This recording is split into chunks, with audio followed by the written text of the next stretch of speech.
Actually ഒരു assemble ചെയ്തെടുത്ത് NVMe SSD ആണ്. അപ്പോൾ ഇത് ഒരു 1 TB SSD ആണ്, 3.500 Mbps വരുന്നത്. അതുപോലെ തന്നെ ഈ ക്യാബിനറ്റ് ഒരു ട്രാൻസ്പെറൻറ്റ് ക്യാബിനറ്റ് ആണ്. ആൻഡ് ഇതിൻ്റെ പ്രൈസ് വരുന്നത് ഓൾമോസ്റ്റ് 2000 ആണ്.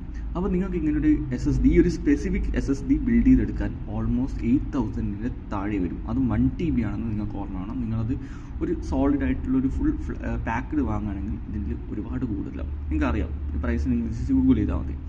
അപ്പോൾ നിങ്ങൾക്ക് ഇതും ചീപ്പാക്കണമെങ്കിൽ നിങ്ങൾക്ക് ബ്രാൻഡിനെ നിങ്ങളൊന്ന് മാറ്റിയാൽ മതി. ഇപ്പോൾ ഇതിൽ വെസ്റ്റേൺ ആണുള്ളത്, അപ്പോൾ അത് മാറ്റി ക്രൂഷ്യലാക്കി നിങ്ങൾക്ക് SSDയുടെ പ്രൈസ് പിന്നെയും കുറയും. ഓൾമോസ്റ്റ് 5500 താഴേക്ക് പോകും.